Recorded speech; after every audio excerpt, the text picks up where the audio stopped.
Você está ouvindo Database Cast, o podcast brasileiro que fala sobre banco de dados.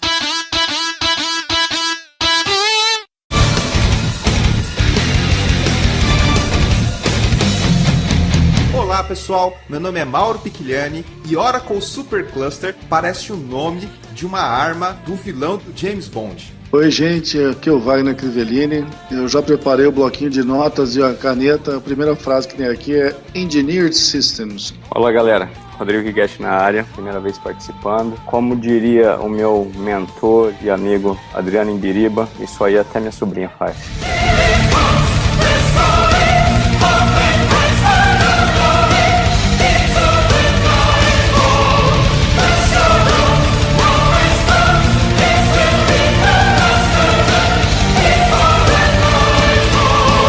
Nesse programa vamos falar sobre Engineered Systems. Geralmente a gente não foca numa tecnologia específica, mas esse é um caso particular porque a gente tem aqui um convidado que é um especialista na área. O Righetti é um cara famoso no meio dos DBAs na IBM, a galera batia continência pra ele. É uma satisfação ter ele aqui gravando com a gente pela primeira vez. Prazer é meu, escutei já o programa de vocês algumas vezes, acho muito bacana ser um programa que cobre vários bancos, não é só específico em uma única plataforma. Vou tentar ajudar no que eu puder, vamos ver o que a gente consegue debater aí. Tá pronto para explicar para os nossos ouvintes o que é essa tecnologia do Oracle e também ouvir algumas críticas e sugestões?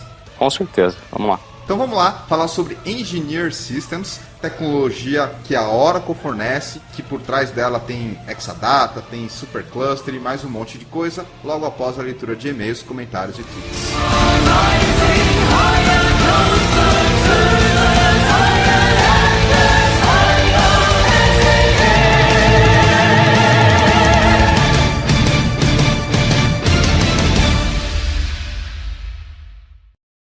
Boy, you got my heartbeat running away, beating like a drum and it's coming your way.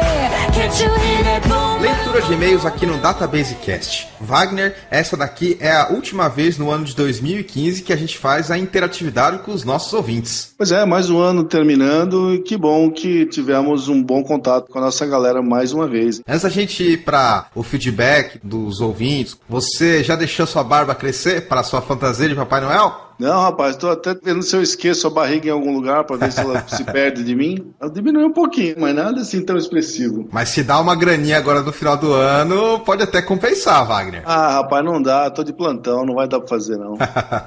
É a vida de DBA, plantão, semana sim, semana não. Barriga você falou que tem, cheque. Saco cheio da situação. Nossa, extrapolado. Só falta a barba e as assistências de Papai Noel.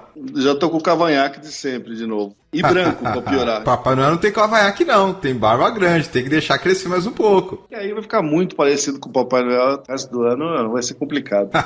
Bom velhinho, Wagner? Bom velhinho, né? Vamos lá. O que você separou de comentários em relação ao episódio anterior, o 62, sobre banco de dados na sala de aula? Então, uma coisa que eu gostaria de comentar nessa nossa interação com o nosso público é que para mim é uma data importante. Publiquei nesse mês o meu 100º artigo inédito, saiu agora em dezembro no eMasters. Já tinha havido outros artigos que foram publicados mais uma vez, tal, mas inédito, esse é o 100º. Para mim isso é uma data importante. 9 anos que eu estou publicando e como é uma diversão para mim isso, um hobby que deu certo pelo jeito. Fico muito feliz de estar chegando nesse número. Parabéns, Wagner. Costumo publicar assuntos bem diversificados. Esse especificamente é de SQL Server. Eu estou falando sobre aspectos físicos e lógicos do SQL Server que geralmente a gente deixa para lá. Tem hora que faz falta. Então resolvi publicar uma série com esses assuntos e emendar um monte de conceitos que às vezes a gente deixa em segundo plano, mas na verdade são importantes. Sobre nossa interatividade do programa sobre banco de dados na sala de aula. Pelo jeito, o pessoal gostou. Eu percebi um detalhe interessante nos comentários que deixaram na nossa página. Uma questão assim nostálgica do tempo de faculdade e do aprendizado universitário. Muita gente deixou uma pitada desse tema nos comentários que fez na nossa página. Ou assuntos bons ou más recordações, mas todo mundo deixou um pouquinho disso aí nos comentários que apareceram lá. Pois é, Wagner. Você sente um pouco de nostalgia da sua época de faculdade? Eu confesso que eu sinto um pouco, principalmente por causa dos colegas que eu acabei perdendo contato. Então, eu também, rapaz. E eu me formei há tantos anos atrás, já comentei isso, eu entrei muito novo na faculdade. Só que agora eu não sou mais novo, então faz muito tempo que eu me formei. E não tenho contato com mais nenhum colega do tempo de faculdade. Eu ouço histórias do meu irmão, que também fez a mesma universidade que eu, mas outro curso. Ele, de vez em quando, tem algum contato com a turma dos engenheiros. Nem ele mais é engenheiro também, não trabalha mais com isso, mas tem os seus contatos. E a minha turma nunca mais vi, não tem Facebook, essa galera,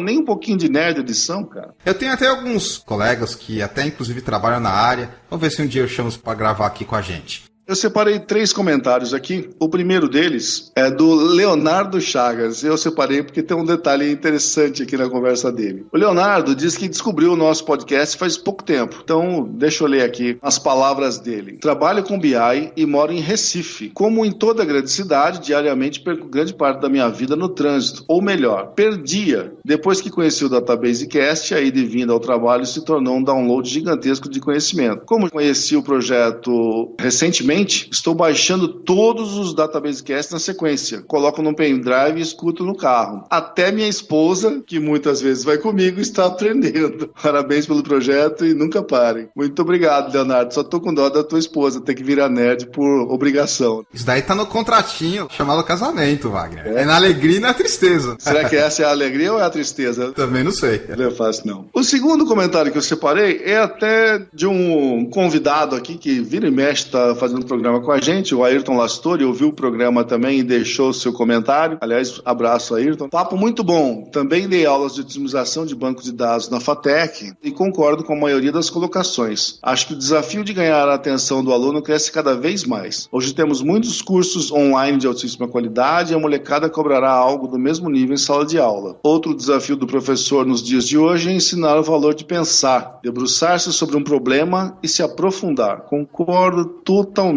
com essa frase dele. Nós até comentamos sobre isso durante a nossa gravação. E ele continua: noto que a nova geração tem dificuldade no troubleshooting. Talvez porque pareça mais fácil ficar tentando encontrar a solução pronta no Google, ao invés de usar o cérebro de verdade. Google ainda não resolve tudo. O Ayrton tá muito certo na sua colocação. Ele falou bastante sobre um professor tem que ensinar o valor de pensar. Eu sempre gosto de falar que o professor é um cara que tem que ensinar várias coisas. Ele tem que ensinar e educar a vontade do aluno ou do aprendiz. Educar a vontade é algo que você tem que incutir no aluno e que infelizmente a gente acaba não vendo isso acontecendo. Eu já acho que essa questão não é competência do professor incutir a animação e a boa vontade do aluno. Eu acho que isso aí ele tem que trazer com ele para a vida dele e saber que se ele não for motivado com o que está sendo oferecido para ele, cara, ninguém vai ser. Isso é só pro bem dele. Ele que faça o que bem entender com o que é exposto para ele. Tem um cara que vai entrar na faculdade e vai ficar só indo de bar em bar e achar que pegou o canudo e tá resolvido. Os famosos puxa-sacos que a gente vê na escola passaram muito por isso. Ou vai ter o cara que vai tentar aprender alguma coisa e absorver. Depende da sua índole. A gente nunca pode esquecer que é raro ou praticamente não existe aquela vontade que as pessoas têm de ser um DBA ou trabalhar com banco de dados desde cedo. Ou seja, ninguém começa a vida pensando em ser um DBA, assim como a galera quer ser jogador de futebol, cantor de pagode, essas coisas. Que tem um pouco ainda esse negócio de educar à vontade, e apesar de ter várias iniciativas focando cada vez mais em crianças, para programação e tal, ainda precisamos vangloriar a nossa profissão, e eu acho que isso tem um pouco a ver também com educar à vontade. Finalizando, o terceiro comentário que eu separei é assim, Marcos A.S. Ele vem falando do problema que a gente citou da álgebra relacional. Muitas vezes o pessoal investe um tempo exagerado nisso, então havia aquela discussão que a gente gravou, mas ele terminou com uma informação engraçada. Triste mesmo foi uma certa vez que eu fui fazer uma entrevista com prova prática para a área de desenvolvimento. E para minha surpresa, todas as questões de bancos de dados teriam que ser respondidas em álgebra relacional. Depois de 8 anos de término da faculdade, ter que lembrar de álgebra relacional para responder as perguntas foi brabo. Cara, que lugar que você foi? Isso aí deve ser exame de cargo público, não é possível. Tá sujeito a esse tipo de coisa quando vai participar de uma entrevista. A gente nunca sabe o que vão pedir. Pois mas certamente é incomum esse tipo de coisa, até porque com a álgebra relacional, só ela, você não tem como sair muito da teoria e ir para a prática, que é trabalhar manipulando dados. Você vai numa empresa fazer um teste prático, que é com álgebra relacional, acho melhor você procurar outra empresa, porque a prática ali não vai ser muito bem valorizada, não. Vai ver que o entrevistador ou quem estava conduzindo o processo de seleção queria pegar só quem estudou isso em faculdade. E, como a gente sabe, não são todas as faculdades que apresentam esse tipo de conteúdo. Então, é muito mais uma questão para selecionar candidato do que para efetivamente mostrar com o que você vai trabalhar na prática. Recebemos alguns e-mails interessantes, eu vou destacar alguns aqui. Primeiro, eu recebi um e-mail do Luiz Felipe, ele mandou um link de um curso perguntando pra gente se o curso é bom ou não. É meio complicado a gente avaliar o curso sem conhecer diversos detalhes, só dando uma olhada lá no site. Então, Luiz Felipe, o que a gente pode recomendar pra você é entrar em contato com alguém que já fez esse curso que você mandou pra gente, ou procurar mandar e-mail pro professor, ou pra quem administra o curso, para obter mais informações. Também recebemos um e-mail aqui do Fernando, que estava com várias dúvidas sobre onde é que está o RSS, como acompanhar a gente. Então eu respondi para ele todas as informações para acessar os nossos episódios antigos no RSS, com essa imagem que tem no eMasters, acessa o feed, ou pode também acessar no YouTube agora, enfim. Tem também o André Gomes, que mandou um e-mail grande com uma recomendação de um link, uma pessoa muito estressada falando sobre esse negócio de vontade e tal. Vou até colocar nas referências aqui para quem quiser dar uma olhada. Obrigado aí pelo link, André, é bem interessante. O Rodrigo Tognin, que também sempre manda um e-mail pra gente, que ele é de Piracicaba, programador COBOL, falou um pouco da história dele na aula de banco de dados na faculdade, ali com MySQL, aprendendo um pouco de desempenho, comando explain e tal, destacando que muita gente não tem interesse por não entender, por ser algo relativamente difícil. Bem, isso acontece com qualquer coisa, Rodrigo, então tem um pouco disso que a gente já falou sobre educar à vontade, também esforço e motivação. O e-mail do Edson Takashiano tá ajudando bastante aqui na divulgação do nosso programa. Lembrando que sempre que alguém coloca um comentário aqui no eMasters, demora um tempinho para aparecer, porque tem uma certa moderação, e isso é meio que necessário para evitar os spammers. Mas nos e-mails é tranquilo, pode mandar pra gente que a gente sempre tá atento com eles. Então, obrigado para todo mundo que mandou e-mail pra gente, fiz um apanhado geral aqui, senão fica muito extenso. Pessoal, continue mandando e-mail pra gente, que a gente vai separando os que a gente consegue ler aqui nesse pequeno espaço que a gente tem. E em relação aos comentários do YouTube, Wagner, nosso canal recém-inaugurado, que já tá indo super bem. Deixando muitos comentários lá também, pra minha surpresa até, a gente estreou, foi nesse mês, não foi? Foi em dezembro que a gente colocou todos os episódios lá, inclusive o novo, que é esse 62. E esse 63 também vai estar lá. Então, tem mais um canal de comunicação com nossos ouvintes para eles falarem pra gente o que eles estão achando do episódio. Tô vendo aqui gente comentando demais esse podcast, ótimo episódio, compartilhei no Face, olha que legal. Obrigado, qualquer compartilhamento ajuda a gente a divulgar o programa. Não podemos nos esquecer um detalhe, nós estamos em dezembro, agora vem as festas de final de ano, muita gente vai ouvir o programa, mas muita gente vai se esquecer de deixar um comentário. Não esquece, cara, pelo amor de Deus, no mês que vem a gente vai gravar aqui de novo, seria muito legal ter um comentário seu ali. Tem diversos canais de comunicação com a gente, tem a página do eMasters, tem e-mail, tem o canal no YouTube, tem no meu blog, enfim. É importante deixar comentário e em qualquer lugar para continuar incentivando a gente, mesmo com todas essas festas de final de ano. E mesmo se você for uma esposa de uma pessoa que está ouvindo nosso programa no carro, não esquece de comentar também. Incentiva o marido a deixar comentário, exatamente. Bom, vamos agora para o nosso bate-papo com o Rodrigo Righetti no episódio que nós falamos do Oracle Supercluster, Exadata e outras tecnologias aí que estão ampliando bastante participação de mercado. Um enfoque novo, nós estamos falando mais de produto dessa vez do que de tecnologia propriamente dita, e eu acho que ficou um programa legal também, até porque o convidado é muito especial. Então fiquem aí com esse programa, e se vocês gostaram ou não desse formato mais técnico, mais focado num produto específico, não esqueça de dar o feedback pra gente.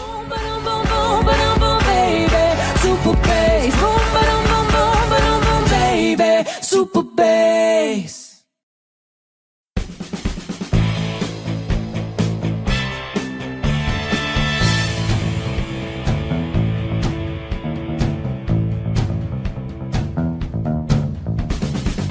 Começando então, Righetti, conta um pouquinho mais sobre o teu histórico para quem não te conhece. Eu trabalho com IT acho que desde 94, com certeza a maior parte desse tempo tem sido com Oracle. Te conheci na IBM, trabalhei muito tempo no Brasil pela IBM, entre outras empresas, dando suporte para várias companhias nacionais e internacionais. Acabei indo embora do Brasil em 2007, fui parar no Reino Unido, e nos últimos 2 anos e meio estou aqui nos Estados Unidos, continuo trabalhando com Oracle. Como a demanda por Engineered Systems cresceu muito tô acabando indo mais para esse lado, mas continuo sendo um cara de banco de dados, só que com um pouco mais de foco na nova plataforma que a Oracle fornece. Rigetti, você tem uma graduação, começou com programação, com sistemas, infraestrutura. Como você conseguiu chegar nesse nível de especialidade que você tem hoje com essa tecnologia da Oracle? Por incrível que me pareça, eu não acabei minha faculdade. A primeira coisa que eu fiz foi alguns cursos técnicos, fiz colégio técnico em processamento de dados, e o resto foi mais por conta. Por vários motivos, trabalho, família, acabou que a faculdade não consegui terminar. Hoje minha filha está na faculdade e eu não consegui terminá-la, provavelmente vai acabar primeiro do que eu. Eu tive a oportunidade de ter um empurrão de um mentor, o Adriano Imbiriba, na Softway, me ajudou bastante no começo. E foi aí que tudo começou. Me dediquei bastante e até hoje sempre gostei muito da área de banco de dados. Tive a oportunidade de trabalhar até com outras bases, SQL Server, DB2, MySQL, mas Oracle sempre foi o meu foco principal. Para o ouvinte mais frequente aqui do Database Cast, o Rigetti é o maluco do Oracle que grande parte dos nossos convidados já falou aqui. Então, muitas historinhas que você ouviu do Humberto Ferreira, do Ricardo Rezende, minha também, falando de um doido de Oracle, esse doido é o Rigetti.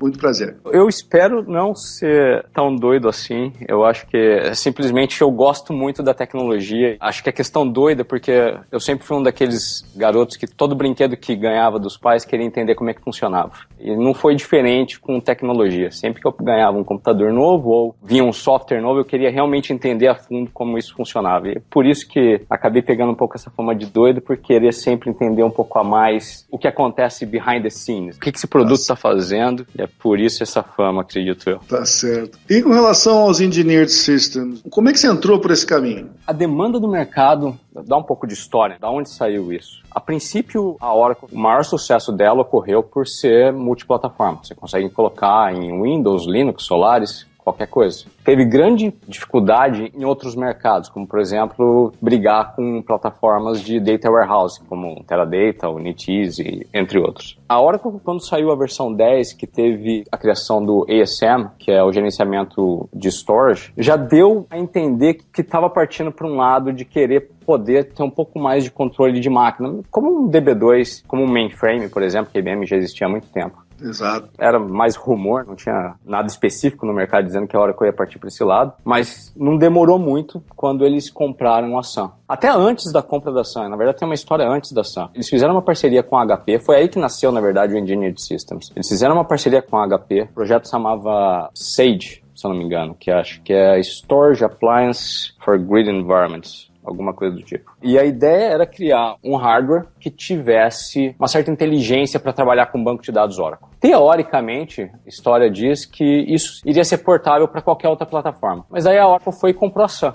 Nessa compra da Sun, tudo mudou de figura. E aí foi que nasceu para valer a Database Machine. A primeira versão é a HP, é uma máquina HP, inclusive já é chamada de Database Machine. Isso foi em 2008, depois veio em 2009. Já está na 6ª geração, está sendo muito rápida a evolução, na verdade. Em 2009 já teve a compra da Sun, se eu não me engano, e já saiu a versão 2. Não demorou muito. Em 2010 começou com um novo nome, que agora as Exadatas chamam X2, X3, X4 e agora a gente está na X5. Começou como V1, V2 e depois passou para X2. Isso é um pouquinho da história, tem toda uma evolução por trás, mas foi aí que tudo começou, onde a Oracle entrou no mercado de hardware e conseguiu conciliar a ideia de ter um hardware que é específico para banco de dados, no caso Oracle. Eu lembro que nessa época que você comentou, na verdade teve um gap, né? Teve a compra da Sun e aí teve um tempo depois que a Oracle começou a vir com essa ideia appliance. E o Oracle Exadata foi, digamos assim, o grande anúncio deles nessa área. Sem dúvida. Antes de a gente entrar em alguns detalhes, eu queria deixar o lado técnico de lado e falar que essa abordagem da Oracle teve um impacto grande no modelo de negócios também. Porque nessa época a gente tinha mais ou menos o seguinte cenário. De um lado você tinha o que o pessoal chama de on-premises, que são aqueles servidores que a própria empresa montava, comprava a máquina, colocava o Oracle ou fazia um colocation, um data center, enfim. E do outro lado você já tinha alguma coisa de nuvem, onde você tinha um modelo de negócio completamente diferente, você pagava só pelo uso, era tudo fora da sua mão, digamos assim. E no meio você tem esses appliances como o Oracle Exadata. Tá certíssimo. A única diferença é que a última versão, principalmente de Exadata, está sendo lançada com a premissa de ser extremamente forte em cloud também. On-premise e cloud da própria Oracle. Você consegue comprar espaço no cloud deles usando o Exadata, com a mesma ideia que você compraria no Amazon, por exemplo, mas usando o Engineered Systems. O que eu quero dizer é que na época que foi anunciado, ainda não estava tão misturado assim, tinha uma certa separação.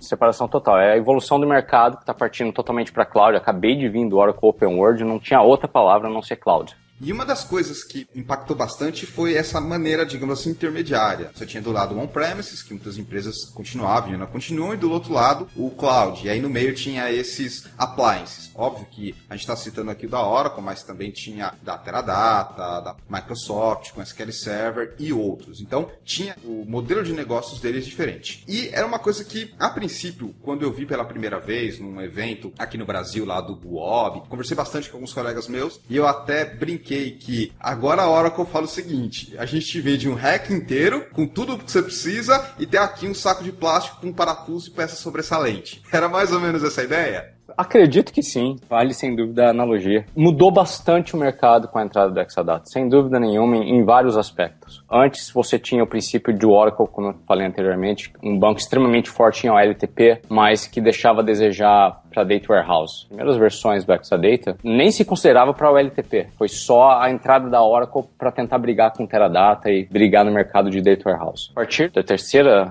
geração, X2, é que começou realmente a poder se falar que é mais uma database machine, que engloba também o OLTP. A V2 até dava para fazer, já que já incluía um pouco de flash, mas deixava ainda muito a desejar. A partir da terceira geração, as coisas começaram a ficar mais robustas, em termos a ser o que a gente diz hoje da propriamente database machine. E você, Wagner, como é que você encarou essa mudança de paradigma? Novamente, se você era um gestor de uma empresa, um diretor de tecnologia, você tinha basicamente essas duas opções. O on-premises, que era você montar o seu servidor, e o cloud. E agora você tinha essa ideia do appliance. Você chegou a ficar um pouco incomodado com esse posicionamento de mercado, Wagner? Eu até falei em outra gravação que a gente estava discutindo esse assunto e eu comentei da semelhança do modelo de negócio usando o Engineered Systems com o que se tinha antigamente com o mainframe, que a empresa fornecedora, no caso a IBM, te entregava o hardware adequado ao software que você ia usar, que também era tudo IBM. É um dos ciclos aí do mercado. As ideias vão e voltam com muita frequência e eu acho que nós estamos voltando a um modelo que existia nos anos 70 e 80. É exatamente isso. A única diferença é a questão de cloud hoje em dia, onde você tem a opção de fazer a compra de capacity on demand. Na época do mainframe isso não existia. A estrutura do hardware é muito semelhante ao que o mainframe oferecia. É verdade. Até porque as empresas antigamente não eram tão ágeis como hoje. Então essa versatilidade que a cloud oferece para o pessoal é um negócio que vem muito de encontro com uma necessidade do mercado atual. E a gente também não pode esquecer que naquela época, talvez não se usasse o termo cloud, mas tinha algo muito semelhante, estava muito em evidência questões de virtualização. E quando eu falo naquela época, era no lançamento do Oracle Exadata, foi o primeiro grande appliance da Oracle, e que o que se tinha de equivalente a cloud na época era muito focado nas aplicações web e não se falava tanto para banco de dados, coisa que mudou muito de lá para cá, como o próprio Rigetti falou, novas versões, outros players de mercado apostando bastante em banco de dados na nuvem e uma série de outros comportamentos de mercado que acabaram levando para o que a gente tem hoje. Tem mais um detalhe de mercado aí nessa conversa. Por uma curiosidade, vamos dizer assim, o dono, entre aspas, da Oracle, o Larry Ellison, era um cara que é muito amigo do famoso Steve Jobs, que também era um cara que tinha essas ideias de deixar tudo embutido na solução que ele oferecia. Eu tenho certeza que essa intimidade acaba influenciando as ideias que acabam vindo para lá e para cá. Eu desconfio que tenha havido alguma coisa de conversa aí e era um negócio que estava na manga para a hora que o mercado precisasse, íamos voltar para esse assunto de solução integrada. Tem isso e tem o outro fator da Oracle tá ficando para trás da Amazon. Tá expandindo ainda, crescendo demais. E a Oracle já está há muito tempo tentando entrar na cloud. O problema é que eles queriam entrar com todo o stack de aplicação que eles têm. Então não é só cloud para questão de hardware, mas todas as aplicações que a Oracle tem foram redesenvolvidas para poder trabalhar na cloud. Ainda falando falando em aspectos mercadológicos, eu sei que você é um profissional bastante técnico, mas vamos supor que o Wagner fosse um gerente de tecnologia de uma empresa grande que tem um volume condizente com o que o Oracle Exadata e os Engineered Systems da Oracle fornecem. O que você usaria de argumento para convencer ele a usar um appliance, para convencer ele a usar um on-premises ou para ele ir para cloud? Porque essa é uma dúvida que muitos gestores têm, principalmente porque você tem um monte de opções. Eu acho que on-premise... Tem que te convencer, hein, Wagner? Sou todo ouvido. Pode me chavecar aqui que eu tô ouvindo. Você está assumindo o papel de um diretor de tecnologia de uma empresa, de um CTO. Tem um grande problema com esse convencimento. Eu não sou de vendas, para começar. Eu até ajudo com pré-vendas de vez em quando, mas de vendas eu não sou. Então, eu diria que eu não sou o melhor para poder fazer esse papel, mas o que eu vejo, falando de uma forma um pouco mais abrangente, depois eu tento ver se eu consigo convencer o Wagner, mas de uma forma mais abrangente, o on-premise não vai terminar. Pelo menos eu não consigo ver isso terminando nos próximos 15 a 20 anos. Acho que vai ter um bom tempo ainda que os data centers vão estar lá, isso não vai terminar tão cedo assim. Mas existem várias aplicações, a questão de ser cost effective em termos de investimento e o quanto pode se economizar indo para cloud em vários sentidos, em vários modelos de trabalho que está fazendo muito sentido. Por exemplo, você pode ver o Salesforce. Você vê como que o Salesforce expandiu nos últimos anos. É muito mais simples você fazer esse tipo de trabalho com dados que não são extremamente vulneráveis para a rede, deixar totalmente liberado na internet e te dá uma economia gigantesca em termos de infraestrutura. O on-premise tem o seu mercado por um bom tempo e a cloud tem vários espaços, mas é case by case. Pelo menos eu que não sou vendedor, não consigo chegar para alguém e falar, coloca tudo na cloud que vai ser tudo melhor para você. Tem que ser uma coisa muito bem estudada e realmente não só tá visando questão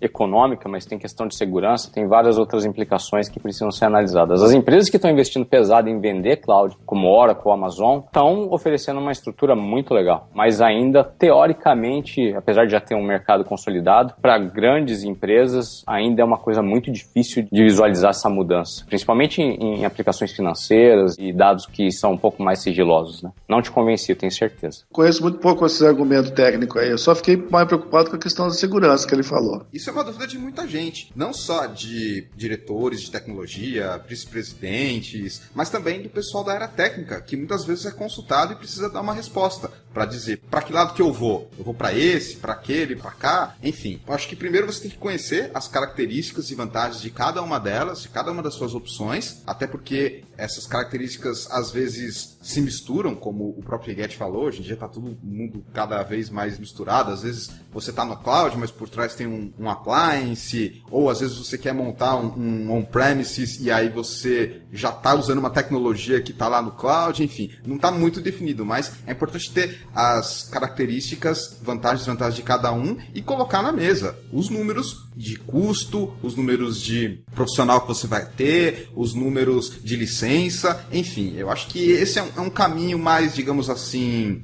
prático e mais pé no chão para você ter argumentos para apresentar para a pessoa que vai tomar a decisão. A gente que é profissional técnico é consultado sobre isso, principalmente os profissionais que estão nas empresas. Às vezes o diretor, o presidente ouve falar de uma tecnologia ou vai num evento para executivo e sai com aquilo na cabeça e a gente tem que colocar o pé no chão e falar, olha, isso é assim, isso é assado, nisso você ganha, nisso você perde, o custo é esse. Acho que essa é uma postura interessante da gente adotar antes de chegar em falar aspectos técnicos e integração e em outras coisas mais profundas. Sem dúvida nenhuma. E indo para o lado técnico, além de toda essa parte que você acabou de mencionar, quando a gente se envolve com um cliente que tem interesse de usar um Engineered Systems ou até mesmo de ir para cloud, a gente não vai fazer um guesswork. A gente faz uma análise de entender quais são os recursos que realmente o banco de dados ou os bancos de dados, porque o Engineered Systems é uma ótima plataforma de consolidação também. Só para explicar para o nosso ouvinte o que é um guesswork, talvez nem todo mundo tenha ciência desse conceito. Guesswork é simplesmente ficar dando chute e pegar qualquer hardware baseado no que o vendedor está te falando. E a gente vê muito isso no mercado. Tem muito cliente que às vezes a gente vai visitar que o cara pegou muito mais máquina do que ele precisava. Mas o seu comentário tem muito a ver com a piada que eu fiz antes e eu não pude explicar por que eu fiz a piada da segurança. Porque uma das coisas que vendedor sempre faz quando vai tentar vender é botar medo no comprador. Então eu fiz a piada da segurança e eu fiquei preocupado com o assunto. É assim que os caras fazem. Muitas vezes não está preocupado com o que o cara de fato precisa e fica dando chute para todo lado, faz um dimensionamento que não tem nada a ver com a empresa, essas coisas, só para empurrar serviço e vamos que vamos. Precisa ter uma postura mais séria, obviamente. Ainda bem que existe empresa assim ainda. É exatamente esse o ponto que eu estava falando. Quando a gente vai fazer qualquer trabalho, Engineered Systems, Cloud, o que for, o importante é realmente entender o que o cliente precisa. Em termos técnicos, quanto que meu banco precisa de CPUs eu preciso, quantos cores eu preciso, quanto de IOPS ou MVPS eu preciso, memória, etc. E tem todo o lado burocrático e mais na questão de segurança e o que vai envolver uma mudança para um cloud, por exemplo. Para a gente fechar essa parte de adoção e aspectos não tão técnicos, mais relacionados ao modelo de negócio, é importante destacar que tem várias opções de mercado, quando a gente fala nesse nível aí de cloud, on-premises e até os appliances, e óbvio que tem uma série de fatores que tem que ser considerados, mas o profissional e o nosso ouvinte tem que estar ciente do que está sendo oferecido em termos de modelo de negócio, sem entrar ainda em detalhes técnicos, mas para pelo menos ter um nível de conversa adequado com um VP de tecnologia, um CTO, e mostrar para eles que vocês estudaram as tecnologias existentes, os custos e o modelo de negócio, como é que vai ficar parceria com o seu fornecedor de banco de dados, que é um aspecto, digamos assim, mais alto nível. O Engineered System, sendo principalmente os da Oracle, Exadata e Supercluster, mas também tem outros fornecedores aí, para a Oracle mesmo, que também devem ser considerados. Sem dúvida nenhuma, os que a Oracle oferece vão te dar a melhor performance, mas não quer dizer que essa é a única opção. Tem várias considerações que devem ser feitas.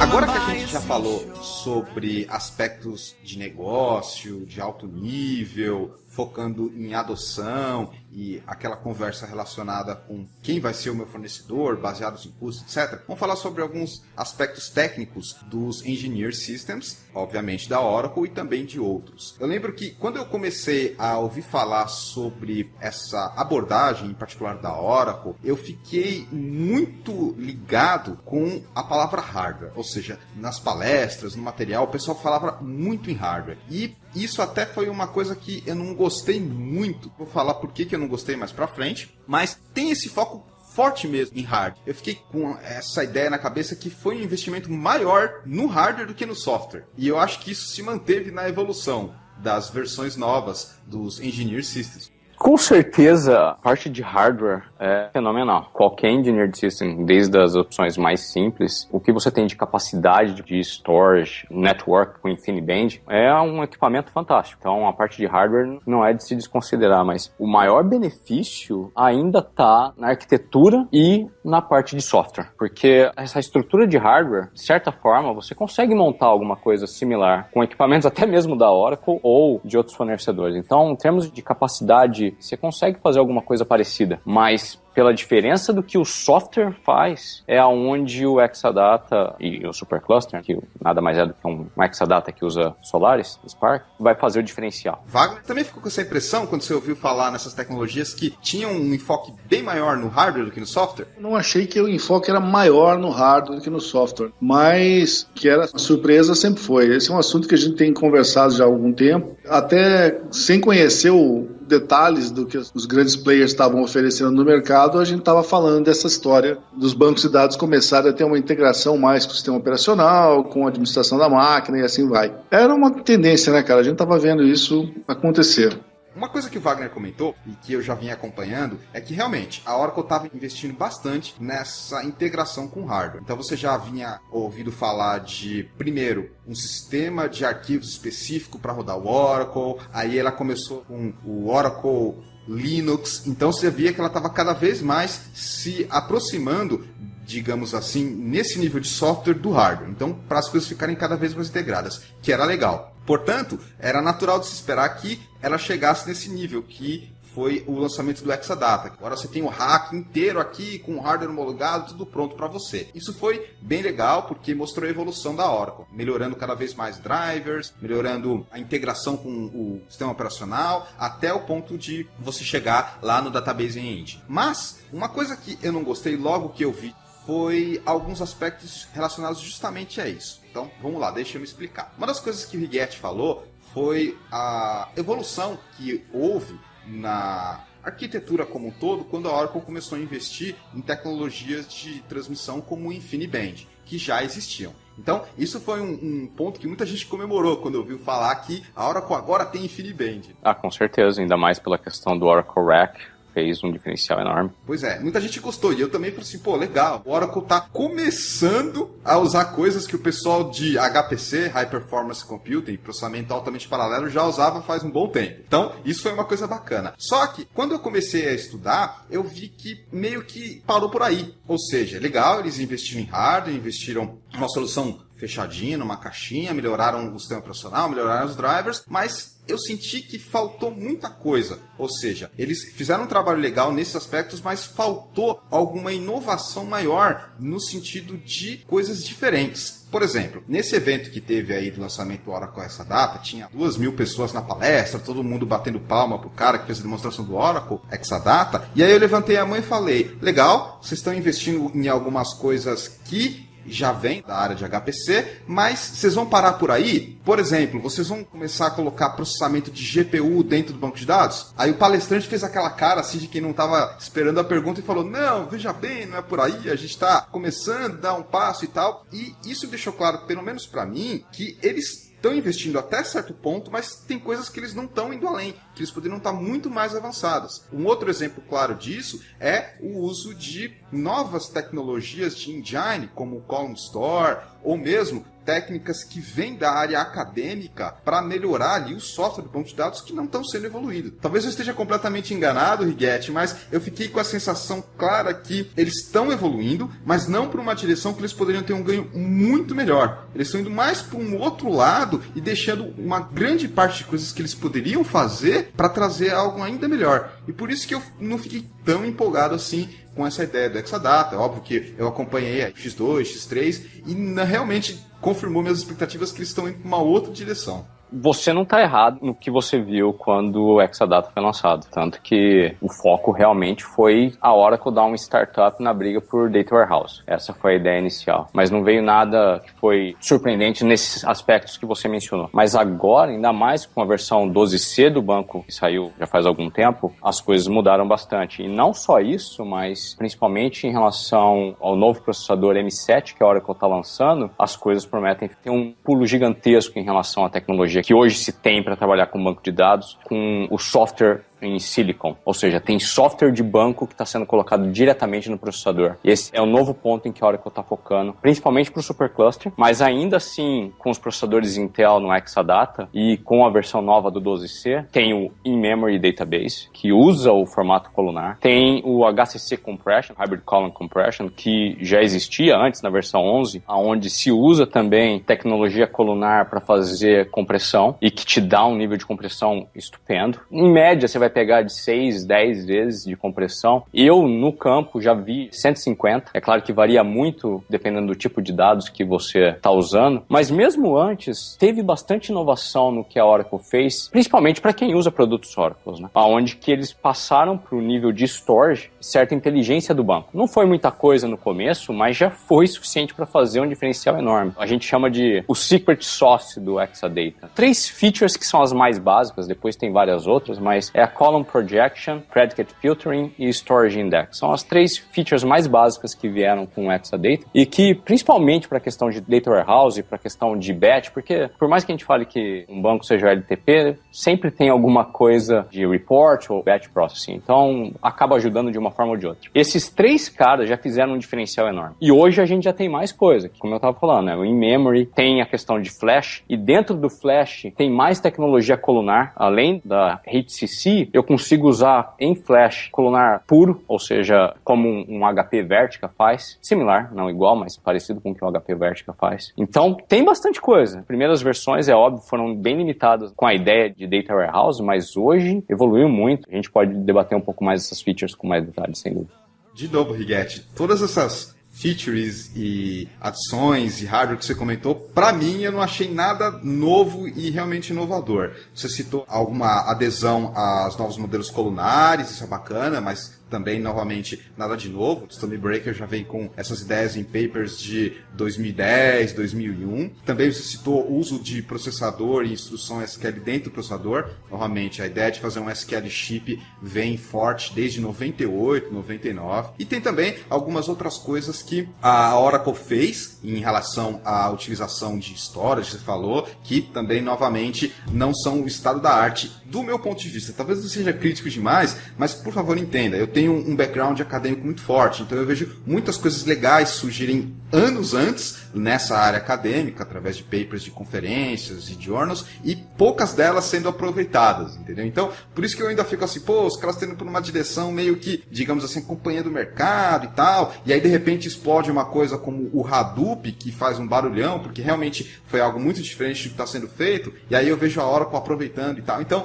eu não sei se eu estou sendo crítico demais, mas é um ponto de vista, considerando que a Oracle está no topo de inovação tecnológica, eu acho que ela deixa muito a desejar em alguns aspectos. Talvez seja inovador para o pessoal dessa área, para o mercado, certamente, mas do ponto de vista do que ela poderia ser maior, eu vejo que ainda está deixando muito a desejar. E óbvio, não só a Oracle, Kelly Server também, Teradata, e eu vejo essa inovação surgindo de coisas como essas novas startups. Como eu falei, a Hadoop veio e sacudiu um pouco o mercado e outras ideias também. Então, uma visão que eu tenho talvez esteja um pouco errada. Realmente, do ponto de vista acadêmico, não tem nada que é realmente inovador nesse sentido. É inovador de entrar, de estar disponível para o mercado Oracle. E o ponto principal que eu vejo é que antes, como eu estava dizendo, você não conseguia ter um data warehouse com LTP bem eficiente, rodando junto. Você tinha que pegar os seus dados de um LTP Oracle e levar para um outro lugar. Hoje você não precisa fazer mais isso. Então, nesse sentido, o Exadata mudou legal o mercado. Quantas vezes eu vi a integração entre Oracle e Teradata? Pegava os dados do Oracle e levava para o Teradata para fazer toda a parte de analítico. Hoje a gente está arrebentando com o Teradata. Não precisa. Faz tudo no Exadata. Então, nesse sentido, é que as coisas foram inovadoras. E o outro lado é que tirar as coisas do acadêmico para o comercial sempre tem certas dificuldades, principalmente quem que vai ser o primeiro a investir, a dar a cara a tapa. Mesmo em questão de versões de banco, você vê que é muito difícil qualquer empresa querer ser o primeiro a pegar a versão 1 que sai de qualquer software, a primeira release de qualquer produto. Sempre está esperando ir um pouquinho, amadurecer um pouco mais para poder pegar uma versão mais estável. E é por isso que a parte acadêmica acaba enroscando um pouco e demora um pouco mais para chegar para o comercial. Mas, sem dúvida nenhuma, o que aconteceu é todo esse lado acadêmico, de todos esses estudos, columnar, como armazenamento colunar, existe há muitos anos, como você está falando. Mas implementado para ter essa integração com OLTP, Data Warehouse, todo o analítico junto, com bancos Oracle,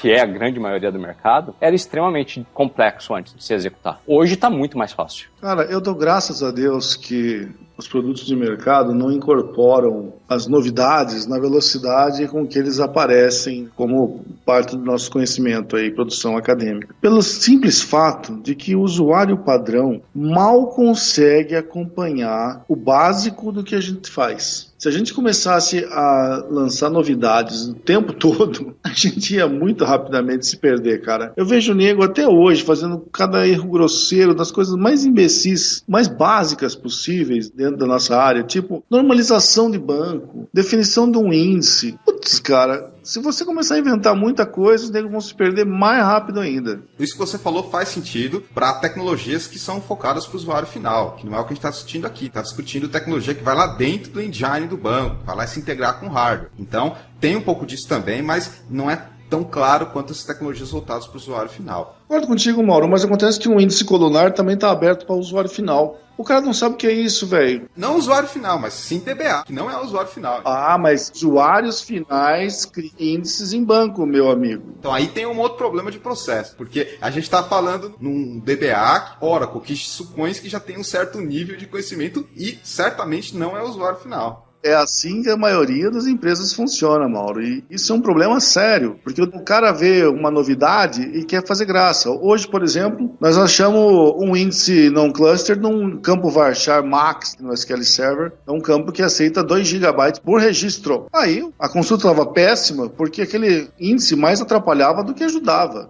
Tiramos o índice de 10 minutos, caiu para 45 segundos a consulta. Então, se a gente começar a dar muita alternativa dentro da estrutura que a gente tem hoje nas empresas, a coisa vai ficar mais difícil ao invés de melhorar. Eu tenho convicção disso. Eu não acho isso. ponto que eu ia dizer é que, por exemplo, baseado no que o Wagner estava dizendo, um exemplo que eu posso te dar em relação ao 12C que saiu com o in-memory usando tecnologia colunar, né? O grande diferencial da Oracle e o porquê levou um certo tempo para eles implementarem isso, a ideia não era mudar os fundamentos do Oracle em relação ao LTP, porque um banco colunar, que é puro colunar, é muito difícil de conseguir te oferecer a mesma performance que um banco que usa armazenamento em row como um Oracle, um SQL Server, etc. Ele é muito melhor, muito mais eficiente para um data warehouse. Agora, o que a Oracle fez é que ficasse totalmente transparente. Você continua trabalhando com o seu row storage tradicional para o LTP e tem um in-memory de forma colunar, totalmente transparente para a aplicação. Você não tem que fazer nada. Então, a Oracle não quis partir para um mercado para brigar com HP Vertical ou alguma coisa do gênero, porque eles não quiseram mudar os fundamentos de como o produto sempre existiu. Tecnicamente falando, eles poderiam ter feito isso há muito tempo atrás. Mas, para fazer do jeito que eles fizeram, não é tão simples assim de implementar. Certamente, tem diversas questões de complexidade. Não estou nem discutindo isso. O que eu destaco aqui, nesse caso que você falou, é uma coisa que está embutida ali, que não tem interação com o usuário final. Então você pode tirar da equação a dificuldade de adoção ou não, porque é uma coisa bem engine lá dentro. E um outro exemplo que eu destaco aqui, não sei se o Wagner vai lembrar, quando a gente falou há alguns episódios atrás, no episódio da BaseCast sobre banco de dados e academia, foram as questões de algoritmos que você tem para Data Warehouse, para OLAP. A gente recebeu aqui um convidado chamado Rodrigo, que estava terminando a tese dele de doutorado, e recentemente eu dei uma lida no trabalho dele. É uma coisa extremamente avançada ali para Core Engine do banco de dados, que eu ainda não vejo nem uma perspectiva de implementação nisso. Tem um pouco a ver com aquilo que você falou, de como colocar as pesquisas dentro do produto, e aí você tem que levar em consideração que a Oracle, por exemplo, tem o departamento de pesquisa e desenvolvimento deles, mas essa transição não vejo, assim, poderia ser mais suave, ou seja, poderia ser mais aplicada para você ver as inovações mais radicais, que, por exemplo, te dão 10, 100 vezes de performance em relação ao concorrente. E, por outro lado, também tem um pouco de tradicionalismo, de manter as coisas como estão, que é característica da área de banco de dados, é uma das áreas mais conservadoras de tecnologia. Então tem um certo receio, um cuidado para você adotar gradualmente novas coisas e retirar também gradualmente funcionalidades, fazer o deprecation, tecnologias depreciadas, enfim. Tem um monte de coisa nessa equação, não é tão simples quanto o cara pesquisou lá, publicou o paper e joga no banco. Sem dúvida. E tem um monte de coisa que tá para vir aí. Uma delas que eu achei a mais interessante, a última, as DRAMs que vão ter armazenamento, não vão ser mais voláteis, tem alta para lançar uma já o ano que vem, se eu não me engano, a 3D Crosspoint, se eu não me engano esse é o nome, em que você vai ter, segundo eles, 1000 vezes mais rápida a performance de um SSD com um armazenamento totalmente próximo ao processador, com DRAM. De novo, hardware. Realmente, eu fico com essa associação que a Oracle tá pegando pesado no hardware. Que faz sentido, não é uma coisa ruim, mas eu estou sentindo bastante nisso. Ela está ali aplicando bastante nesse aspecto. Mas eu também destaco que quando começou a surgir os SSDs, a Oracle não foi uma das primeiras a colocar um pezinho ali. Na verdade, o SSD entrou no Engineered System para que eles pudessem trabalhar com LTP, porque a primeira versão do Exadata era só para Data Warehouse. Não fazia o menor sentido usar uma aplicação de LTP, que você não ia ter benefício nenhum. Então, a única coisa que trouxe benefício de levar aplicações LTP para dentro dessas máquinas foi o Flash, o SSD. A Oracle não resolveu cair de cabeça logo que surgiu. Ela demorou um tempo e tal, procurou achar o melhor cenário onde essa tecnologia era envolvida. E por isso que realmente eu não gostei muito do rumo que eles estão dando para essa tecnologia, focando muito em hardware, deixando o software e as inovações mais, digamos assim, poderiam ter uma vantagem competitiva muito superior. Óbvio que elas têm os seus argumentos, têm os seus motivos e tal, mas por isso que realmente eu não gosto muito do caminho que eles estão indo. Eles têm que atender todas as demandas dos clientes, mas eles têm as decisões e os argumentos dele. Eu vejo muito mais inovação e muito mais coisas que vão surpreender o mercado vindo dessas pequenas empresas, startups e tal. Por exemplo, o MongoDB aí vem com umas ideias interessantes e tal. Óbvio que não é para o volume dos clientes da Oracle, óbvio que é para um contexto mais específico,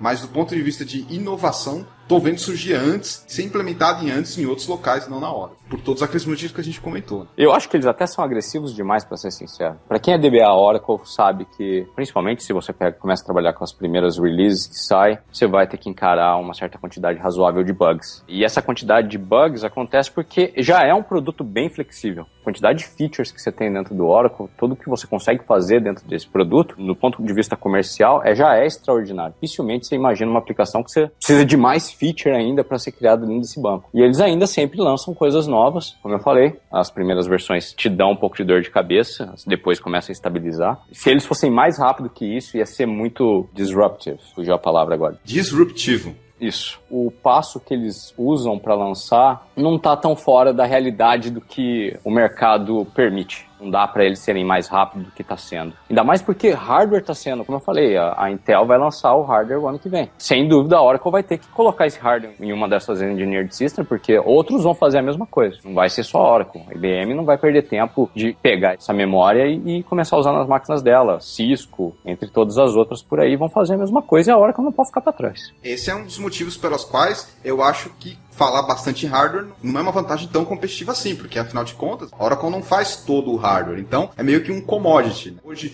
você pode falar, o Exadata X10, por exemplo, veio com hardware tal. Legal, mas o concorrente também vai vir com hardware tal. Por isso que eu falo que quando você dá uma ênfase maior em hardware, e é o que eu vejo quando a Oracle lança um novo sistema desses, não fico muito empolgado. Então, mas é aí que o Exadata ainda tem um certo edge na competição, porque ele tem a parte de software que nenhum outro tem. Você pode montar um hardware igualzinho um Exadata, todos os componentes estão aí disponíveis para você comprar, mas você não vai ter o software que tem no storage do Exadata, esse proprietário da Oracle. E isso é que vai fazer o maior diferencial na performance. Talvez um diferencial na performance que envolva o storage. Pode nunca esquecer que performance envolve vários componentes, storage é um deles. E também o fato que quando você trabalha com esse tipo de tecnologia, um dos pontos que a gente observa, pelo menos quem está de fora, é que, além de ter a parte de tecnologia que a própria Oracle fornece, também tem as tecnologias que ela adquire, tipicamente através de uma compra de empresas. A Oracle adquiriu alguma empresa, divulgou isso publicamente pelo menos, quando ela veio com essa linha de Engineering Systems, Rigetti? Não, a única coisa é que o projeto era conjunto com a HP. Era um projeto de parceria entre os dois, mas eu acredito que a Oracle tinha todos os direitos de propriedade sobre a parte de software. Ficou com eles quando eles quebraram o projeto, quando a Oracle acabou comprando a Sun. Para mim, isso é mais uma evidência que a Oracle não está indo para um caminho que eu achei que seria mais legal. Novamente, ela não está errada, é só um caminho que eu achei que não seria mais legal. De um lado, você não vê muita coisa vindo do departamento de pesquisa e desenvolvimento dela, em particular no nível de papers, e do outro lado, você não vê ela comprando novas empresas de tecnologia. No máximo, fazendo uma outra parceria aí. Desde a Sun, que eu não vejo ela fazer um investimento tão grande para adquirir tecnologia, tanto em hardware como em software, porque a Sun trouxe os dois, para ela. Então, por isso que eu vejo assim, com alguns pontos negativos e eu fico com o pé atrás quando o pessoal fala disso. Estou analisando só tecnologia, analiso um pouco essas questões de mercado. Se você pegar, por exemplo, recentemente a Microsoft comprou algumas empresas, a IBM colocou um monte de patente relacionadas a banco de dados. Então, esse é o tipo de coisa que talvez as pessoas não olhem quando elas estão tendo uma vista mais técnica ou mais mercadológica, mas por trás a gente sabe que isso impacta também, né? Com certeza, mas é uma receita que acabou dando certo. A Oracle está tendo um sucesso tremendo com os Engineered Systems no mundo inteiro. É aquele negócio, não mexe muito em time que está ganhando. Apesar de ser um foco enorme na questão de hardware, o software faz um diferencial muito grande, principalmente por causa dessa combinação. Hoje, nas versões mais atuais, ter essa mistura de LTP e Data Warehouse na mesma máquina, fica muito mais simples de fazer qualquer integração que você tinha que fazer na sua empresa antes. Fora a questão de consolidação, porque você tem tanto hardware nessa máquina e por causa do software também, da forma que o software trabalha com certas features, tipo como o Storage Index, por exemplo, que ele consegue evitar fazer I/O, a sua bandwidth, o aproveitamento do hardware em si, se expande muito mais. Então, os seus limites com esse hardware, através do software, são expandidos, entendeu? Então, não é só o raw number que o hardware te dá, mas porque o software está lá na parte de storage, você consegue ir muito além ainda do que um hardware que tivesse sido montado igual conseguiria ir. Essa é a vantagem da integração, da caixinha pronta que eles te dão. Tá tudo já redondinho ali para suportar a carga que você precisa. Essa caixinha, qualquer um pode montar, mas é isso que eu estou dizendo. Se eu quero fazer um scan de uma tabela que tem 200 GB, por exemplo, eu estou usando uma where clause, estou usando um predicado, e esse predicado foi criado um storage index, que acontece automaticamente dentro do banco. Eu tenho um mapeamento dentro do meu storage, na memória do meu storage, que diz aonde o dado não está, chamado anti-index. Ele armazena o min e o max para essas colunas, colunas e me fala onde o dado não está, mapeando cada mega dessa tabela. Então, o que acontece? Eu simplesmente vou e escaneio o que eu preciso. Eu não tenho um índice tradicional e preciso fazer uma leitura através desse predicado. Eu consigo fazer isso de forma super instantânea porque tem essa tecnologia, tem esse software por trás, né? Não é porque é só brute force, a força bruta com todo o hardware que você tem. Tem inteligência na parte do storage que faz com que o Exadata seja especial, seja diferente das outras máquinas. Falando um pouco sobre essa inteligência que você citou, Righetti, agora há pouco você falou sobre o Oracle Supercluster e deu uma mega simplificada falando que ele é basicamente o Exadata rodando num processador Spark. Tem como você dar uma elaborada um pouco melhor nisso? Com certeza, apesar de não estar errado o que eu acabei de falar. O Supercluster nada mais é do que uma Exadata, só que na parte onde você tem os Compute Nodes, você está usando Spark. O grande diferencial do Supercluster nesse sentido é que, através de uma tecnologia que a Solari já tem há muito tempo, e outras também têm, que é fazer zoneamentos, criar domínios e zoneamentos, o Supercluster é permitido ser usado para aplicação também. Então, não é só para consolidar bancos, eu consigo consolidar a minha aplicação e os meus bancos na mesma máquina através dessa separação de domínios. De uma forma muito simplificada, é como se fosse várias virtual machines, mas elas têm a separação física. Elas trabalham com os cores independentes, né? Quando a gente fala em cluster, em geral, isso pode significar várias coisas. No contexto aqui de banco de dados, geralmente cluster está muito mais associado com alta disponibilidade do que em desempenho. Mas parece que nesse caso aí ele está atendendo os dois. O cluster é um nome que se deu ao conjunto todo, né? Porque, como eu falei, quando você fala em cluster, geralmente você tem, no contexto de banco de dados, o foco mais ali para alta disponibilidade. Todos os Engineered Systems é um conjunto de máquinas entre o storage e a parte de Compute Nodes, onde você tem o mínimo que você vai ter, por exemplo, num Exadata ou num Supercluster, são 2 Compute Nodes ligados com um Oracle Rack, da parte de banco, usando o Oracle Rack Cluster. E você tem o Storage Server. Ele não é um cluster tradicional como o Rack, ele é o famoso Shared Nothing. E é interessante porque é onde a Oracle se aproveitou de tecnologias que já existiam para poder ter um storage que você consegue fazer o scale out, você consegue crescer de forma linear. Eu taco mais um servidor e ele vai me dar essa quantidade de performance sem ter contenção, usando tecnologias que já existiam através da IBM, através da Teradata. Então, a Oracle meio que fez um bem bolado usando o Shared Nothing com o Shared Everything, que era o conceito que sempre existiu com o Oracle Cluster. Você diria que quando você fala em supercluster, está mais para alta disponibilidade ou mais para desempenho, ou está para mais para uma mistura dos dois? A princípio, pelo que você está comentando, a arquitetura já vem de um rack, já vem de alguma coisa e é em cima dela que você coloca alguma coisa. A empresa que eu trabalho investiu em Exadata pensando nas duas coisas ao mesmo tempo, em alta disponibilidade e melhoria da performance que estavam tendo em algumas aplicações críticas da empresa. E foi isso que levou eles a investirem no Exadata. Por sinal, enquanto a gente está conversando e gravando aqui, eu recebi uma mensagem aqui que deu um pequeno problema no Exadata e já acionaram o DBA de plantão. A gente faz um precinho especial se precisar. Vou passar para eles. Mas sim, a máquina é para os dois. É que existia um conceito muito errado antigamente e por limitações de como o produto era desenvolvido em usar o Oracle Rack, Real Application Cluster, para performance. Esse era um produto totalmente voltado para alta disponibilidade. É possível atingir performance e escalabilidade com o Rack sem ser Exadata? Com certeza é, mas envolvia muito um trabalho de otimização, fazer a aplicação se transformar mais, como a gente costuma dizer, Rack Aware, ou seja, ter mais o conceito de Node Affinity, conseguir fazer algumas separações da sua aplicação e de como o banco está trabalhando para que evitasse contenção e muito tráfego entre as máquinas pelo interconnect. Usando o InfiniBand, isso ainda existe, você deve evitar esse tipo de tráfego desnecessário, mas com o InfiniBand o seu pipe é muito maior e fica muito mais fácil de resolver qualquer problema nesse sentido. Eu queria fazer uma última pergunta em relação à tecnologia. O Oracle, tradicionalmente, é conhecido por ser muito complexo de se trabalhar do ponto de vista de implementação. Então você tem que ter um DBA altamente especializado, uma série de passos, scripts gigantescos. E agora eu pergunto, esse Oracle Supercluster e essa tecnologia de Engineered Systems facilitou a vida de quem trabalha? Ou, colocando a pergunta de uma outra forma, é tão fácil ter escalabilidade quanto, por exemplo, um Hadoop, que é algo que muitos dos nossos ouvintes aqui do DatabaseCast estão estudando e já conhecem? Olha, eu diria que Pergunta difícil.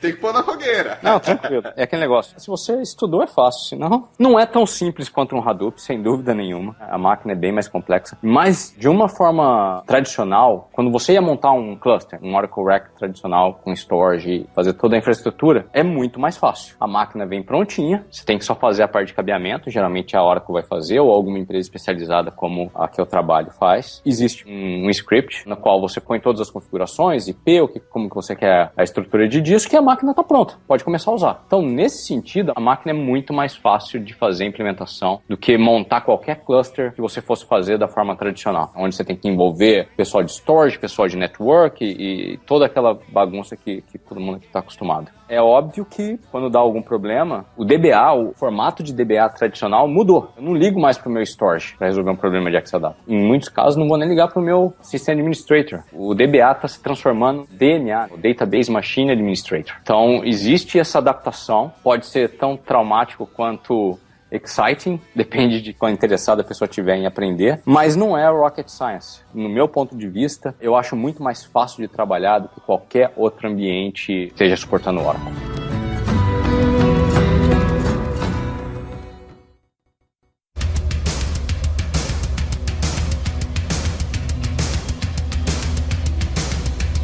Começando a terceira parte do nosso programa, hoje falando sobre Engineer Systems, e vamos falar de estudos de caso, situações que cada um tem aí para discutir a esse respeito. Minha experiência é muito limitada no assunto, mas eu também tenho um caso aqui para contar. Riguete, você quer começar o assunto e dar algum exemplo interessante de uso do Engineer Systems? Com certeza tenho bastante casos, não posso mencionar nenhum nome de cliente. Hoje eu estou atuando na Accenture, mas antes de entrar na Accenture, eu estava na Enctech, que é uma consultoria de Oracle, que a Accenture comprou. Então a gente virou um grupo dentro da Accenture. E por causa da demanda nos Estados Unidos para Engineered Systems, a Enctech acabou se especializando nisso, inclusive o dono da empresa, com mais um grupo dos profissionais que trabalham lá, escreveram um livro sobre Exadata, inclusive saiu a segunda release poucos meses atrás. Esse grupo em particular, já fizemos mais de 600 instalações de Engineered Systems pelos Estados Unidos e Europa, né? Então, sem dúvida nenhuma, o sucesso está sendo tremendo. Antes de falar de um caso particular, um dos fatos que eu acho mais interessante é quando a gente tem um cliente que vem fazer um POC, um Proof of Concept. O cliente traz os dados deles, a gente prepara o ambiente e o cliente põe para rodar a query. Ele faz todo o trabalho para ele realmente sentir o que a máquina pode fazer. A primeira sensação, e você olhando para o cliente ver aquela expressão, começa com uma expressão de choque, depois de simplesmente não estar acreditando. E parece que do jeito que eu estou falando, estou exagerando, mas não é, porque com certeza todos os clientes querem começar com as piores queries que você possa pensar. O que está rodando por horas. E de repente ele coloca para rodar no Engineered Systems e o negócio roda em minutos, em alguns casos em segundos. Então, a primeira coisa é total negação, não é possível. Alguma coisa está errada. Alguma coisa que vocês fizeram aí está errada, não tem como isso rodar. Aí começa a olhar os dados e verificar que realmente o que foi retornado é válido. Essa questão do POC eu acho muito bacana. O pessoal chega a chorar, Riguete? Chorar não, mas eu vou te falar que a hora que ele entra no estágio de aceitação, você vê aquele sorriso monstruoso. Puta, eu quero esse brinquedo, eu quero agora. O cara já tira o cheque do bolso, assinado já, e só coloca o valor. A grande maioria é. É óbvio que aí entra a parte de chorar. É a hora que mostra o preço, aí algumas lágrimas saem, mas não tem como não ficar impressionado quando você tem a primeira experiência com essa máquina, sem dúvida nenhuma. É que nem aquela história da piadinha do Facebook, shut up and take my money. Exatamente isso. Traduzindo para quem não entende, cala a boca, vai logo, pega o meu dinheiro. Quer dizer, vou comprar de qualquer jeito. Eu não tenho nenhum case para Exadata. Eu não posso falar porque realmente eu não cheguei a trabalhar com ele. O máximo que eu tive de contato foi assistindo palestras, conversando com as pessoas, lendo a documentação, lendo bastante notícia. Então, eu não posso dar uma informação mais in loco, porque realmente eu não conheço. O que eu sei é que ele, primeiro, não é para todo mundo, preço elevado, e também ele é para um tipo de volume de dados e quantidade de transações bem avançadas. Então, tem que tomar um pouco de cuidado com isso. Agora, além disso, eu não posso discutir mais aspectos técnicos. Pelo que o Riguete comentou e também o Rodrigo Almeida falou, aqui no Brasil começou de forma bem incipiente, algumas poucas empresas, realmente empresas que tinham muito dinheiro e uma quantidade de volume de dados muito grande, e até recentemente, no episódio que a gente falou sobre currículo do DBA, sim, lembro. O Rodrigo falou, essa versão do Exadata aqui não tem nenhum cliente usando no Brasil, então ele deixou claro ali com aquela observação dele que certas coisas ainda estão demorando um pouco para chegar. Provavelmente esse case que o Guedes comentou não foi no Brasil. Não foi. Mas no Brasil, realmente, como vocês falaram, está começando. Agora que nós somos Accenture, a gente montou um grupo aí no Brasil e também estamos atendendo alguns clientes. É óbvio, como você estava dizendo, nem tudo é maravilha. Tem seus problemas. E também não é para todo mundo. E além disso, tem um outro porém que acaba sendo um ponto de conflito muitas vezes com a Oracle. A parte de venda simplesmente, a hora que está oferecendo, olha, você vai migrar para Exadata, você vai ter performance excepcional. E realmente é verdade. Você migra, você não precisa alterar nada, você tem uma performance excepcional. Mas tem várias aplicações, e isso em todo lugar acontece, que devido à forma, o design da aplicação, não acaba tendo o total benefício que você teria quando você migra para o Exadata. Tanto que a gente tem a maneira de chamar do clube do 3x. Você migra para o Exadata sem fazer nada, você ganha 3 vezes de performance. Agora, você quer ganhar 100, 1000 vezes, tem que pôr um pouquinho a mão na massa e fazer alguns ajustes. Nada extremamente grande, na maioria dos casos, mais alguns ajustes mais simples.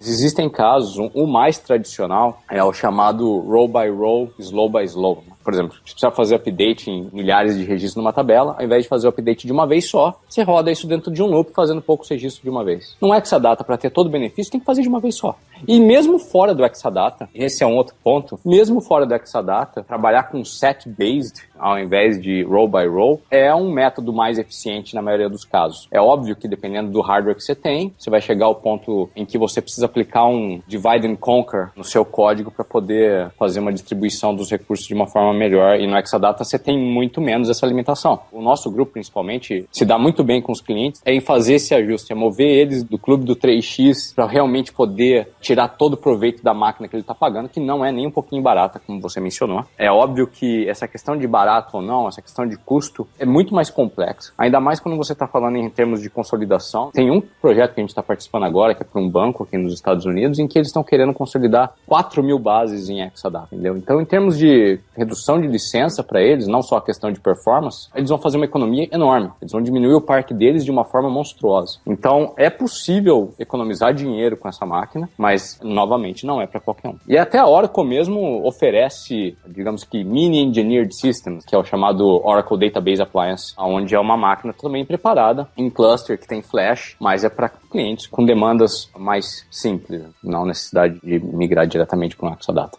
Wagner, fala mais sobre o processo da adoção do Exadata na sua empresa, pelo menos até onde você foi envolvido. Eu participei muito pouco desse processo, evidentemente, até porque eu sou o DBA de SQL Server e tenho só o contato através dos colegas de Oracle, mas a implantação do Exadata na empresa, que começou no ano passado, teve a participação do Rodrigo Almeida, por acaso. O primeiro dia que ele chegou, ele olhou para mim, você não é o Wagner que ele veio? Ele falou, sou eu.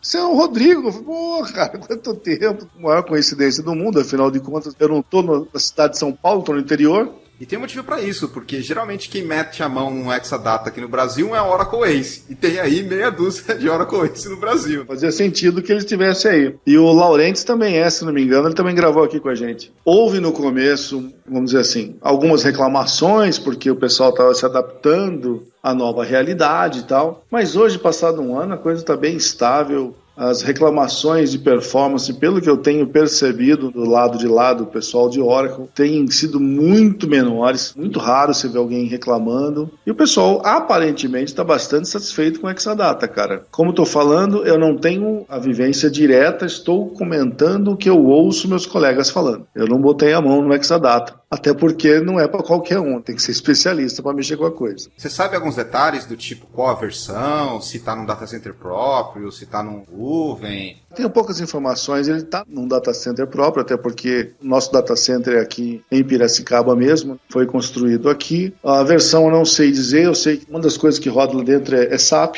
Aplicações do SAP eram coisas que davam muito trabalho até pouco tempo atrás. O nível de satisfação dos clientes aumentou muito nos últimos meses. Pra você ter uma ideia, isso aí está tomando conta de tudo que é informação de todos os postos Shell do Brasil inteiro. Deu para ter uma ideia do volume de transações que tem para isso aqui. Só a rede de postos, se não me falha a memória, está por volta de 10 mil postos, porque os postos Esso e Shell estão tudo na mesma bandeira agora, como Shell. Eu acho que está por volta de 10 mil postos no Brasil inteiro, isso aí, então o número de usuários aumenta bastante. E você sabe se esse projeto já acabou, se está numa fase de manutenção? Está um ongoing só, está em manutenção apenas, o negócio já está estável há um bom tempo. O pessoal está muito satisfeito pelo que eu tenho visto, mas foi a questão da adaptação. No começo tudo era diferente, tudo era estranho e o pessoal apanhou um pouco, mas agora todo mundo está confortável com a solução pelo que eu tenho visto.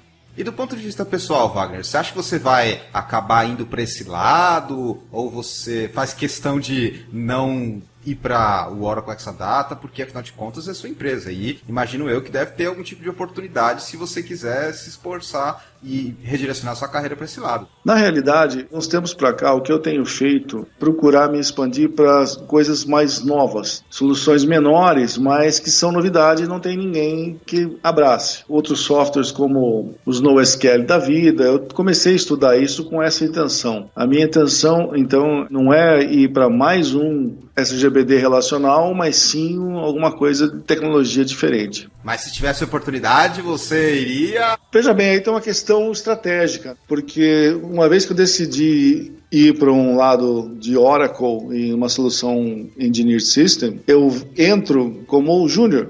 Mas eu nunca vou ser visto como júnior, nunca vou ser cobrado como júnior. Tem esse lado que é um perigo também. Então você tem que ver o que você pode fazer e qual é o seu nível de qualificação. Eu acho que eu sou muito cru em relação à solução da Oracle, para de uma hora para outra eu cair de cabeça e falar, não, eu sou sênior em qualquer coisa. Não é assim que funciona, cara. De certa forma, tirando a parte de banco, incluindo o software de banco, a administração da máquina em si não é tão complicado assim. Se transformar em um expert na parte estrutural da máquina não é complicado. O mais difícil ainda continua sendo o seu DBA. Entender do banco Oracle do que entender da máquina em si. Essa é a questão dentro da minha empresa, porque o administrador aí vai ter que abraçar os dois lados da coisa. Mas é uma questão da cultura interna daqui. Mas é bom saber que o caminho não é tão acidentado quanto eu imaginava. Não é. Muito mais simples. A forma como ela foi estruturada facilita isso. Não é como ter que aprender a ser um storage, um network administrator. Você vai ter que aprender um pouco de tudo, é óbvio. Porque deu um problema, você vai seguir a receitinha de bolo, vai fazer todo o troubleshooting e não passou dali, é o suporte da Oracle. E a máquina é toda montada com toda a parte de redundância e não é para falhar, é óbvio.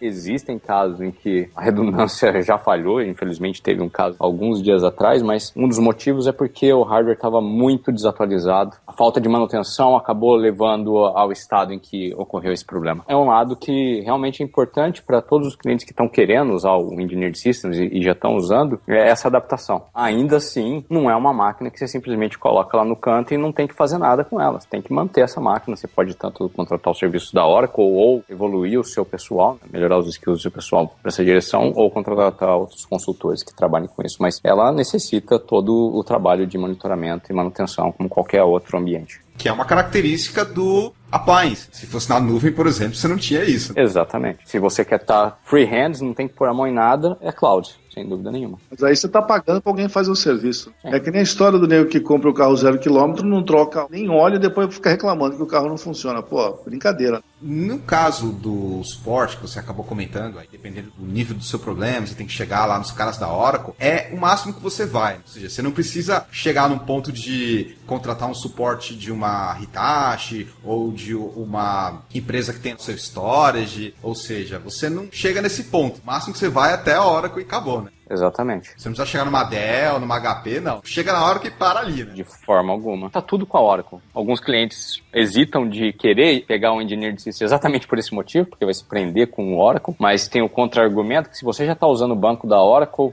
usar o hardware não é um lado negativo, porque o suporte está no mesmo lugar dessa vez. Deu alguma coisa no banco que não tá legal, se for por causa do hardware, já tá com a mesma empresa. Então, nesse sentido, facilita bastante. É óbvio que o que a gente percebeu, principalmente agora que começamos a atuar no Brasil, é que por esse motivo do Brasil ainda tá meio que engatinhando, a Oracle ainda tá um pouco para trás e sofrendo um pouco no Brasil para poder atender, treinar o seu pessoal e atender os clientes da forma como já ocorre um pouco mais aqui nos Estados Unidos, que já é mais eficiente a coisa. Tá tendo uma certa dificuldade, mas logo eles chegam aí. É questão da evolução da máquina e o suporte se desenvolver. Vamos para a parte final, então, do nosso programa, que são as considerações finais. Bom, o cara que for boiando, ele escreve para mim para eu mandar as minhas anotações, porque eu também fiquei aprendendo um monte de coisa aqui. Mas a questão é a seguinte, hoje a gente teve um programa diferente falando de um nível de solução para empresas de grande porte, nem sempre a gente faz isso, mas eu acho bacana a gente conhecer o que está acontecendo no mercado e a gente estava muito bem servido aí de conhecimento com o nosso convidado Righetti aparecendo. Agradeço muito a participação. Primeiro eu queria agradecer o Righetti por ter gravado aqui com a gente, obrigado, e abrir um espaço para as suas considerações finais. Em primeiro lugar, agradeço vocês por me chamarem, acho que foi muito bacana. Não fomos tão técnicos quanto eu geralmente costumo ter minhas conversas, tentei me segurar ao máximo para não entrar muito nesses detalhes. Qualquer coisa que alguém quiser conversar a mais e tiver interesse em evoluir no Exadata ou em Engineered Systems em geral, Supercluster, o Wagner com certeza vai disponibilizar meu e-mail. Materiais e pessoas que publicam bastante sobre esse assunto, Tanel Powder, Carrie Osborne,